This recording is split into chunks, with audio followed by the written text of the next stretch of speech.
Moi je venais ici. Mais tu vois un frère, il a bien sûr le WhatsApp là.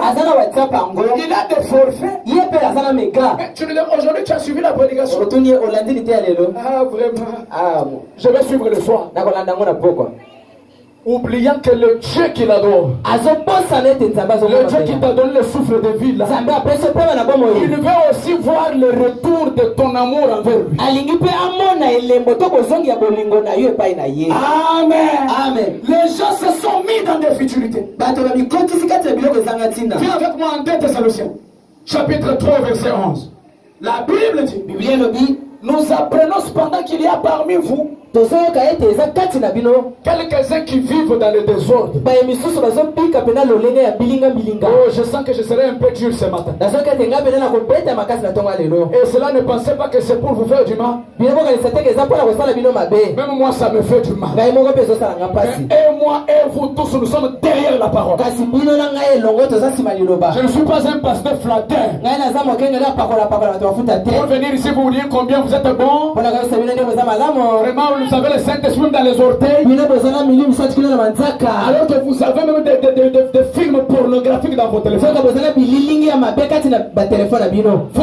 La Bible dit, les gens vivent en désordre, mais ils s'occupent aux futilités. Là c'est la Bible. Les gens vivent dans le désordre. Ils s'occupent aux futilités. Tu vois un frère, toute la journée, lui, il n'a pas un temps de prière. Je connais tout ce que vous pensez que je peux prêcher sur le mystère. Je sais ça. Mais je ne peux pas prêcher ça aussi longtemps qu'il n'y a pas eu de nettoyage. Pour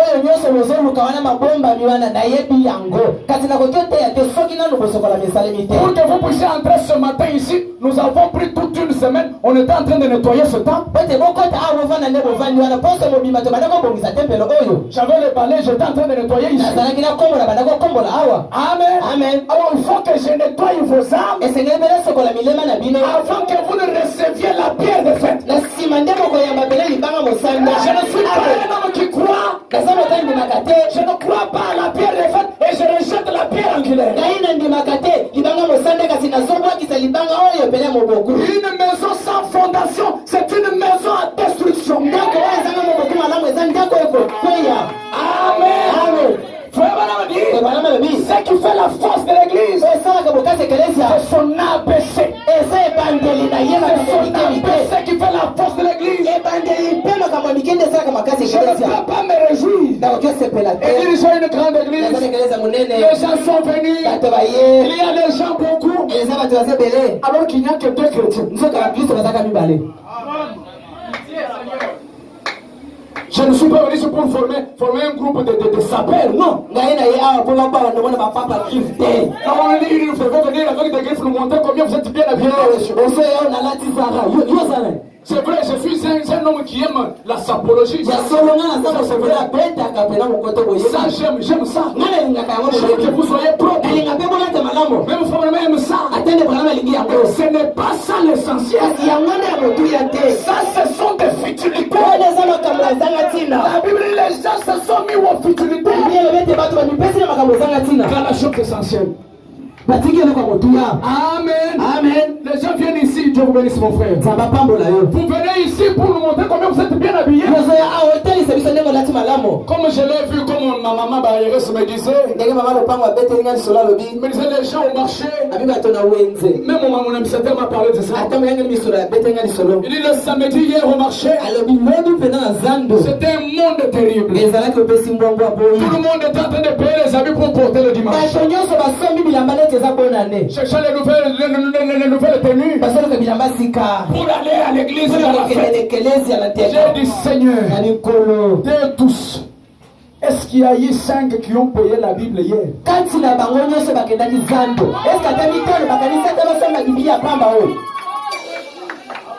C'est dit en tout cas, c'est la fête. Je paye une nouvelle Bible. Les gens se sont préoccupés aux futilités car la chose essentielle. Et les anges, fait-on autrement? Fait-on autrement, mes amis? Il y a une façon de fêter qui est différente de tout ce que vous voyez ailleurs. Et cette manière de fêter, vous allez voir ça ce matin. Amen. Amen. Quelqu'un dise, j'ai envie. J'ai envie. Dis autrement, j'ai envie. J'ai envie de fêter autrement. De fêter autrement. Alléluia. Amen. Ce ne sont pas des fêtes avec de nouveaux habits. Parce que ça, ce sont des choses qui vont s'user. Mobutu avec quel mal des habits? Mobutu avec combien de costumes? Et aujourd'hui, là, si on te donnait sa veste là pour porter, tu ferais de ça un truc à essuyer les pieds à la maison. Parce que c'est démodé. Ça n'a plus de valeur. Mais je connais une veste. Je connais une robe. C'est une robe à 7 couleurs. C'est une robe qui ne change pas de couleur. Et cette robe-là, on ne la confectionne pas à ta taille. Cette robe-là, c'est à toi. C'est à toi. De t'adapter à sa taille. Alléluia. Et c'est quelle robe? C'est quelle robe? Le Saint-Esprit dans le cœur. Le Saint-Esprit dans l'âme. Si tu as le Saint-Esprit, voilà la véritable fête. Je veux que nous puissions fêter ce matin. Il ne fête pas comme toutes les autres. Une fête qui va changer nos vies. Alléluia. Oh, merci Seigneur. Il y a possibilité que nous puissions fêter d'une autre manière. Il y a possibilité. Il y a possibilité que nous puissions fêter d'une autre manière. Il y a possibilité, mes amis, que Dieu puisse te regarder. Et il dit, voilà l'homme en qui j'ai mis ma confiance. Il y a possibilité que Dieu te regarde, ma sœur. Et il dit, voilà la fille de Sion. Voilà la fille que j'ai toujours désirée. Voilà la fille que j'ai toujours désirée. Et c'est quand que tu auras cette robe. Alléluia. Amen. Qui te peut, c'est le temps de quitter aux futilités. C'est le temps de quitter aux futilités. Amen. Quelqu'un m'a donné une information que sur Facebook, dans un groupe, je ne sais pas quel groupe, il y a beaucoup de gens dans ce groupe-là. On a posté ma photo. Et ils ont dit dans ce groupe-là, nous attendons voir ce que le pasteur Grâce va prêcher au retour des églises. Sa toute première prédication, qu'est-ce qu'il va encore dire? Et les gens étaient en train de commenter. Oui, nous attendons. C'est un homme puissant. Il prêche très bien. Il monte dans les sphères. Il y avait aussi d'autres qui parlaient en mal. J'ai dit, mais mon problème n'est pas là. Mon problème n'est pas de prêcher, peut-être ce que vous pensez. Mon problème, c'est de façonner une âme à l'image du Seigneur. Voilà mon problème. C'est ça ma plus grande prédication. Là où une âme sera convertie. Voilà ma plus grande prédication. Ne pensez pas que j'ai une plus grande prédication qui dépasse celle-là. Alléluia. Amen. Que quelqu'un dise, avec les anges. Avec les anges, fait-on autrement. Fait-on autrement. Et le angelou, tout se peut la lolenge mususu. Saint Paul dit en Corinthiens chapitre 5 le verset 1. Et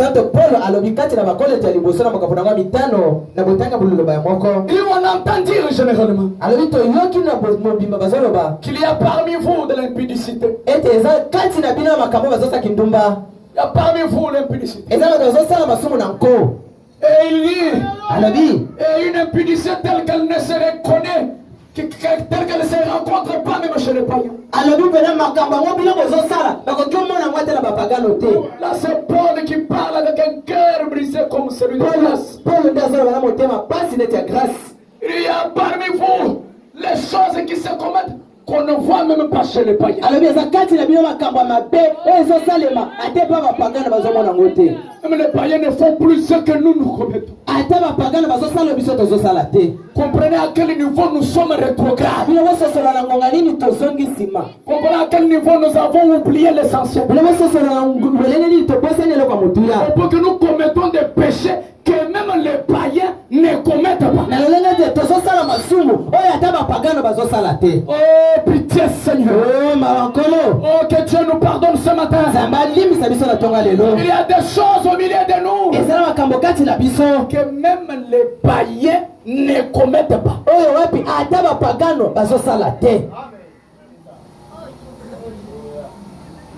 Un frère qui vient à l'église, quand il voit que le pasteur est là, là il embrasse ses frères. Mais dès que le pasteur n'est pas là, quand ils sont entre eux, il n'a même pas le temps de serrer la main à ce frère. Il n'a même pas le temps de saluer ce frère, de saluer cette soeur. Non mes amis, il y a des choses que nous devons abandonner.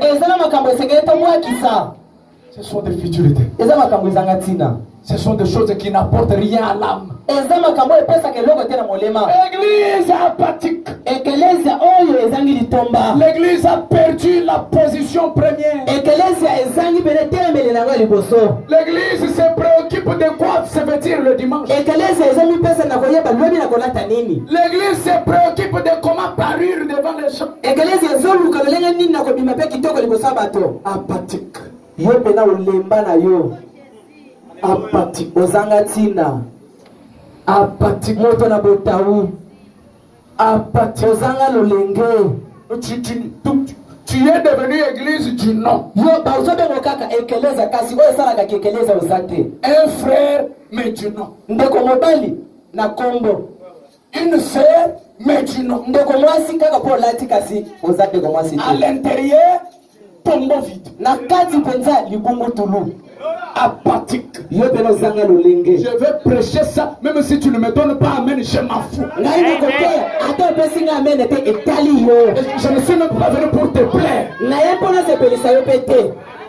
Vous pensez que ces choses me réjouissent quand je les prêche? Vous ne savez pas combien j'ai gémi dans ma chambre quand je retourne à la maison. Vous ne savez pas combien je pleure devant ces choses. Je me dis, Seigneur, quel sera mon sort? Apathique. Je vous ai défini apathique, c'est ce que cela veut dire. Église apathique, ça signifie une église qui n'a plus encore de sens qu'il fallait. Une église qui est devenue faible. Une église qui n'a plus encore le but du message. Est-ce que le message était venu seulement pour qu'on se connaisse? On se connaisse. Moi je m'appelle frère Grâce. Moi je suis frère Moses. C'est ça, c'est ça. Est-ce qu'il nous a fait sortir de l'Égypte que pour ça? Pour rester sur le mont Sinaï et on commence à se divertir. Il y a des choses au milieu des chrétiens qui se commettent que même les païens ne font plus.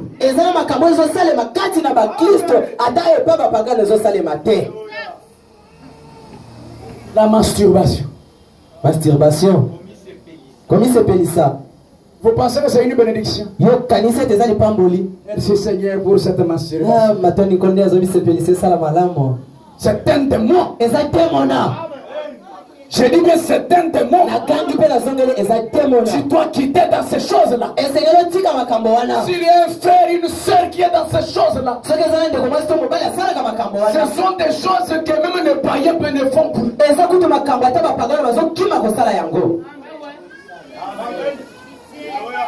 Sublime. Sublime. Sortez de l'état apathique. Et vous, quand je vous avais prêché sur la léthargie d'une église locale.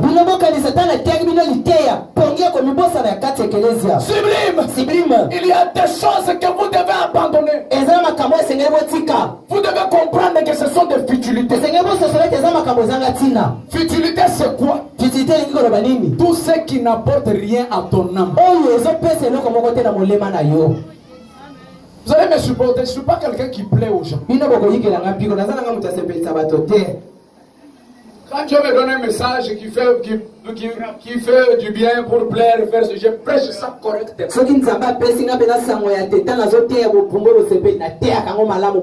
quand il me donne aussi le fouet, je ne regarde pas ça là, c'est ma femme. Ça là, c'est elle.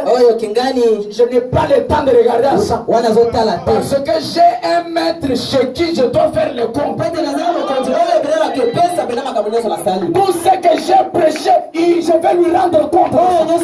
Ce n'est pas toi mon boss. Même si c'est toi qui me nourris, qui me vêtis, qui paye ma maison. Je ne regarde pas ton rôle dans ma maison. Parce que j'ai un boss qui nourrit les oiseaux du ciel. Et je voulais t'informer. Même l'argent que tu as dans ta poche, c'est l'argent de mon père. Je ne peux pas trembler devant ton petit argent. Devant ton petit véhicule.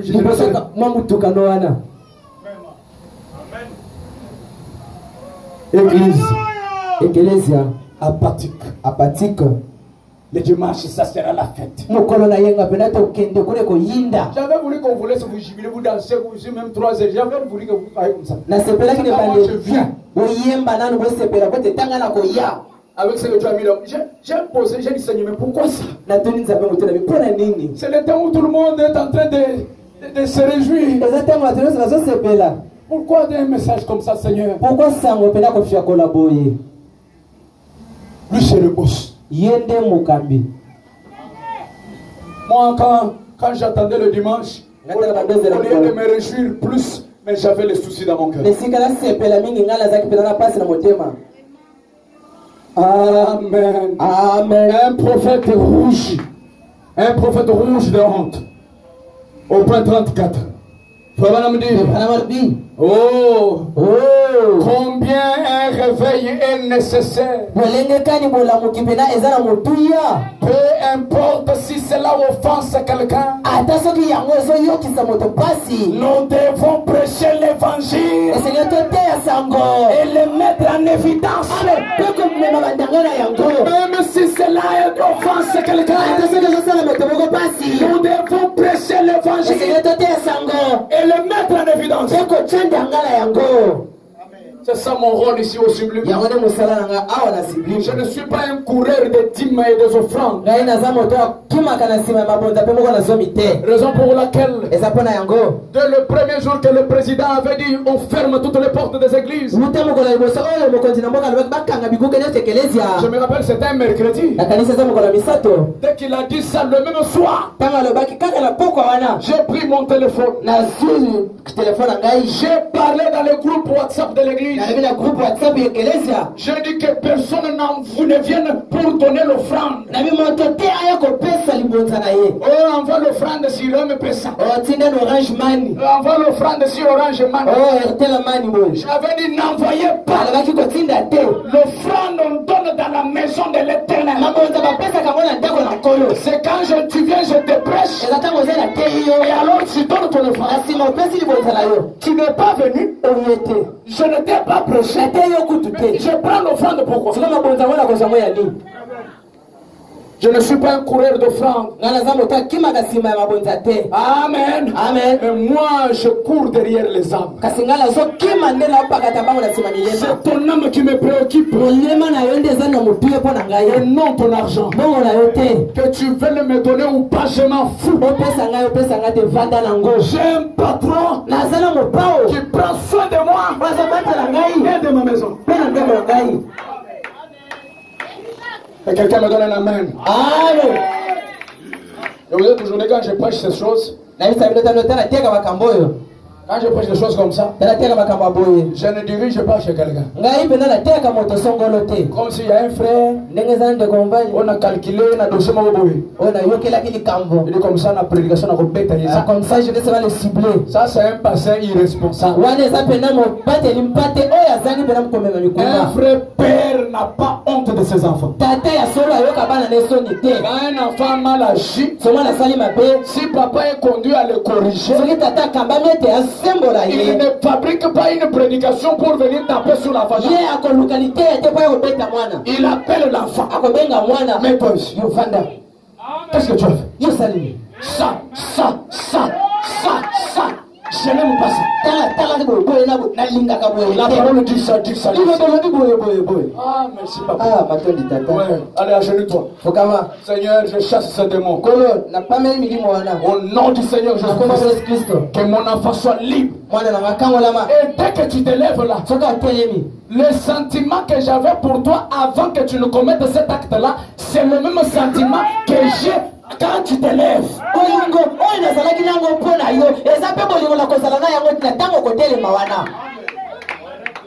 Hein? Moi je suis pas un homme conflictuel. Non.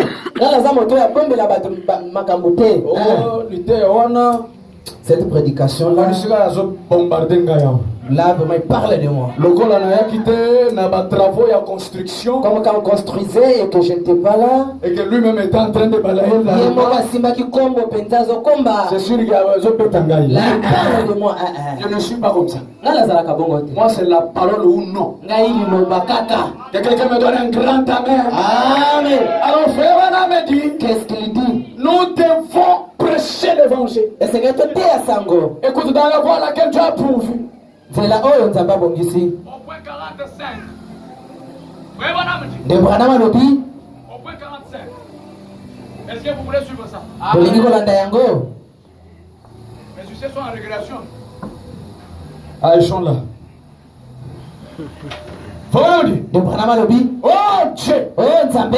Aie pitié de nous. Yokela biso mawa. Donne-nous que Dieu est prédicateur à l'ancienne mode. Pesa biso bateyi ya lolenge ya kala. Le prédicateur comment? Bateyi ya lolenge nini? À l'ancienne mode. Ya lolenge ya kala. Vous en avez un ici au sublime. Bozala yo moko à la sublime. Donne le prédicateur à l'ancienne mode. Pesa biso bateyi ya lolenge ya kala. Qui prêcheront le pur évangile de Jésus. Oh bakoteya pela sango ya Yesu Kristo. Yoka. Écoute. Les prédicateurs bateyi qui appelleront les chats par son nom. Amen. Bateyi oyo akobenga lisumu nyonso na kombo na yango. C'est-à-dire, elikoloba si c'est la dignité, soki eza kindumba j'appelle comment? nabenga monini kindumba. Si c'est le mensonge, soki eza lokuta j'appelle comment? nakobenga monini les mensonges. lokuta. Je ne vais pas chercher un mot pour embellir. Nana koluka te nalatisa ngo loko moko boye Pour que son âme abete. pour que ça ne J'appelle les chats par son nom. likambo na kombo na yango. Oh Dieu, donne-nous le prédicateur à l'anciennement. Oh Nzambe pesa biso bateyi ya lolenge ya kala Qui appelleront les chats par son nom. oyo bakobenga likambo na kombo na yango. Qui mettront l'évangile à sa place. oyo bakozongisa sango na esika na yango. Comme Jean-Baptiste qui a dit, ndenge yono mobatisi alobaka la cognée est mise à la racine de l'arbre. alobi ete likambo place yona ebandaka nde bandeli. Donne-nous encore de tels prédicateurs. pesa biso si bateyi ya bongo. Donne-nous les tels prédicateurs. pesa biso bateyi ya bongo. Alors que nous retournons à la manière de Dieu de traiter les choses. na ntango tozozonga na lolenge nzambe akosala makambo. On a me dit Amen. Amen. Toi aussi dis Amen. Amen. Oui, mes amis. baninga Je ne suis pas un prédicateur qui fait la complaisance. ngai naza pena moteyi oyo ya kosala masano te Jamais koseto te à l'ancienne mode. kaka na lolenge ya kala Qui appelle les choses par leur nom. oyo azobenga lisumu na kombo na yango. Et sachez très bien, pembo yango malamu. je ne suis pas flexible à la corruption. ngai mpenza na oyo etali mpena makambo ya kokosa na mipesaka te. Je suis votre pasteur, vous m'avez choisi pour être votre pasteur. na oyo etali kanyaka mpenza ngai etalinga te naza mokengeli popo naza mokengeli. Vous devez me connaître bien. esenge boyebanga malamu. Amen. Amen. Même si c'est toi qui vas m'amener aux États-Unis pour la première fois. ata soki yo nde okomema ngai na etats-unis mpo na mbala liboso. Je te vois là-bas, namoni yo kuna tu fais de bêtises, ozosala makambo ezanga ntina dans le futilité. Je te ramène. Je te ramène. Tu ne comprends pas. Tu ne comprends pas. Matthieu 18. Je te tiens là-bas. Église. Frère Otokenda na États-Unis. Ses frères aussi, nous étions partis avec lui. C'est lui qui avait payé mon billet. Il m'a logé là-bas. Mais là-bas, écoute ce qu'il a fait. Il a fait ceci. Il est tombé avec telle femme. Il a fait ceci. Je l'ai réprimandé, il n'a pas compris. Je lui ai présenté la parole, il n'a pas compris. Alors la dernière étape, la parole de Dieu dit, je dois l'amener devant qui? L'église. Et c'est l'église qui fait quoi? Qui décide. Si vous voulez qu'on le jette entre les mains de Satan, moi je vais faire quoi? Je vais refuser. Parce que c'est moi le fondateur de l'église. Qui t'a dit que c'est moi le fondateur? J'ai quelle force pour fonder une église? Il n'y a personne qui a la force de fonder l'église. Le fondateur number one de l'église, le Seigneur Jésus-Christ. C'est lui le patron de Sublime Tabernacle. Et c'est lui chez qui tous nous devons obéir. Et qui est Jésus? La parole. Amen. Amen. Que quelqu'un dise merci Seigneur. Merci Seigneur. Oui mes amis. Église apathique. Viens avec moi dans Luc 15, le verset 10. Luc 15, 10. Est-ce que tu es fatigué? Non. Pourquoi tu es fatigué? D'ailleurs, tu n'as même pas l'air d'être fatigué. Luc 15, 10, la Bible dit. De même, je vous le dis, il y a de la joie devant les anges de Dieu. De même, je vous le dis, il y a de la joie. En d'autres termes, il y a la fête. Il y a la fête devant les anges de Dieu. Pour un seul péché qui se répand. Voilà la fête de ce matin. Avec les anges, faites autrement. Comment nous allons fêter avec les anges? C'est lorsqu'il y a un seul ce matin qui se répand. Lorsque toi tu te répands, tu regardes ce que tu as fait dans le passé. Tu dis oh Seigneur, je suis coupable. Oh Seigneur, je me sens coupable. Alors pardonne-moi Seigneur. Oh Dieu, pardonne-moi. J'ai critiqué ma soeur. J'ai critiqué mon frère. J'ai critiqué mon pasteur. J'ai critiqué mon église. Oh Seigneur, pardonne-moi. Quand tu fais ça, voilà la fête. Quand tu arrives là, voilà la fête. Ce matin, nous fêtons avec les anges. Laissez les autres fêter dans leurs églises. Laissez les autres fêter avec des vestons. Que les autres fêtent avec des robes. Et nous ici au Sublime, nous fêtons avec les anges. Pourquoi? Frère Branham me dit, qu'est-ce qu'il dit? Sublime, ça veut dire les voisins du ciel. Frère Branham me dit, sublime, ça veut dire être dans la permanence avec la puissance de Dieu. Alors ce matin, nous ne fêtons pas comme les autres. Nous fêtons d'une autre manière. C'est de quelle façon? Oh Seigneur, je me rappelle que pendant ce confinement, j'ai attristé le Saint-Esprit tel endroit. J'ai attristé Dieu tel part. Laissez-moi te dire. Frère Branham me dit, tu peux tromper tout le monde sauf ton cœur. Tu peux tromper le pasteur. Je suis un bon frère, je suis une bonne soeur, mais ton cœur là, il te dira, quand tu montres que tu es bon là, n'est-ce pas, tu as critiqué tel dans ton cœur. Tu as critiqué Fabrice tel dans ton cœur. Ton cœur tu ne vas jamais le tromper. Et la deuxième personnalité, la deuxième personne que tu ne peux pas tromper, Yemei, le Saint-Esprit, le Dieu de la Bible, dans ton cœur, tu sais là où tu vas oublier. Même si tu avais parlé à bien, mais dans ton cœur tu es conscient. Reviens. Reviens. Je t'attends. Jésus est comme une petite fleur. Il dit, là où tu l'oublies, c'est là où il reste. Là où tu oublies Jésus, c'est là où il reste. Frère Branham dit, qu'est-ce qu'il dit? Même si tu pars au loin, Jésus, il restera là. T'attendant pour que tu reviennes vers lui. Maintenant, remarquez le système. Remarquez le mystère. Quand il t'attend là, toi tu es déjà au loin. Dès que tu commences à revenir, quand tu mets un pas vers lui, lui il met deux.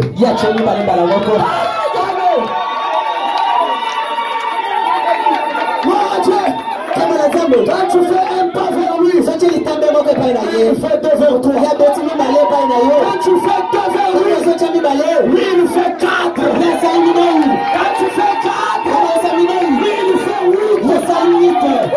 Ce matin, Jésus t'attend. Jésus a besoin de toi. Dieu ici mes amis. Oublions tout ce que nous avons fait. Quelqu'un dit, ce matin, ce matin, avec les anges, nous allons fêter autrement. Ce matin, avec les anges, fêtons autrement. Est-ce que tu es prêt? Qui est prêt? J'arrête la prédication. J'arrête.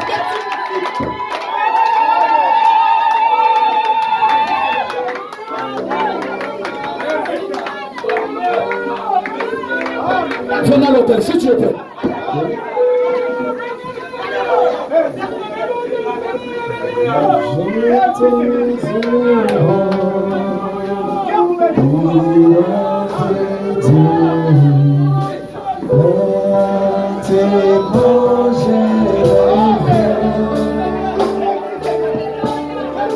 Le péché contre